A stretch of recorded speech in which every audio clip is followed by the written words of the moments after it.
Tonight we will fight for the right to stay alive. 'Cause you know we live for the music. We are breathing love. Eh, j'arrive jamais à le mettre ce truc là. Hey, t'as une bonne précision de frappe, mais t'aimerais avoir un petit peu plus de puissance? Rassure-toi, t'es sur la bonne vidéo. The love our life and we'll always keep on dancing. We are breathing love.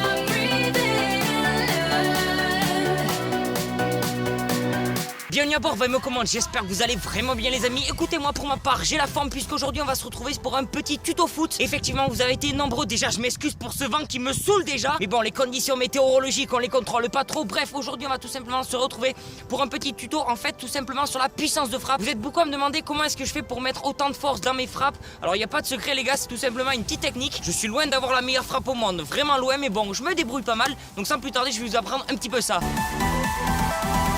Première chose quand tu vas frapper ton ballon, c'est de tout simplement prendre assez de pas d'élan. Pour ma part, je conseille de faire 3 pas d'élan et ensuite un pas sur la gauche, c'est comme tu veux.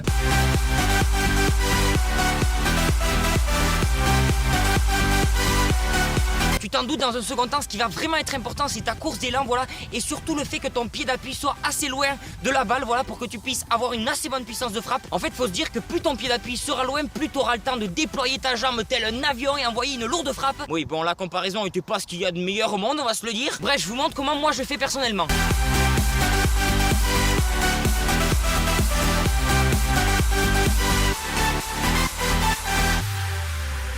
Bon, techniquement, on s'en fiche d'où elles ont été placées. C'est juste pour vous montrer, voilà, un peu ma course d'élan et mon pied d'appui. La troisième étape, c'est tout simplement la partie du pied qui va toucher le ballon. Alors cette fois-ci, il y a différentes options puisque vous pouvez donner un effet différent au ballon, même avec de la puissance. Donc tout le monde la connaît en premier, la lourde frappe. Hein. Tu cherches pas à comprendre, on t'envoie une lourde lucarne. Enfin, t'essayes, hein, parce que bon, là, ça part un peu n'importe où.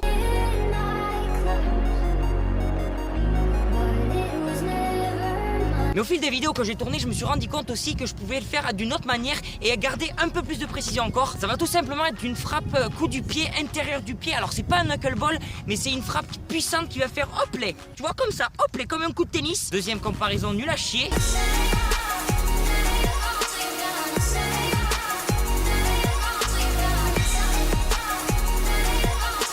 Ok, la quatrième étape, quelque chose de vraiment important que beaucoup d'entre nous oublient, et moi le premier tout simplement, c'est penche-toi quand tu frappes, penche-toi. En gros, quand tu frappes, faut vraiment que tu sois penché sur le ballon. On va essayer de faire ça.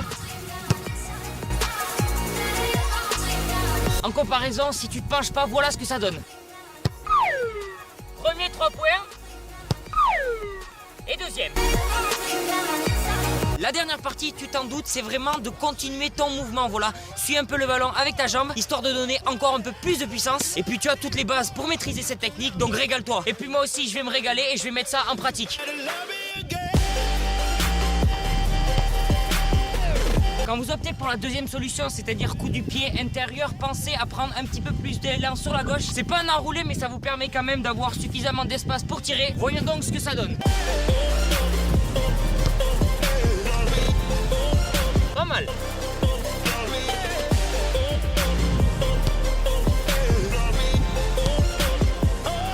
Comme je vous le dis, c'est vraiment la technique de frappe qui permet d'être le plus précis possible. Et moi, j'aime bien le côté droit.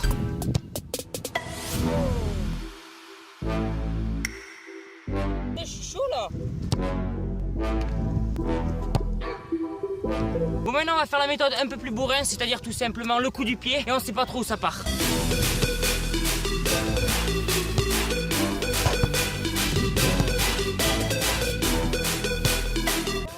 Là vous voyez par exemple, je me suis vraiment pas assez penché.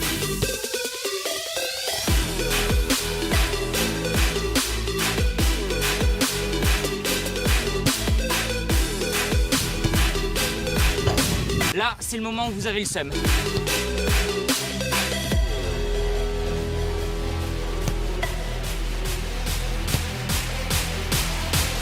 Ah oui, vous allez beaucoup rater, mais continuez, n'abandonnez pas.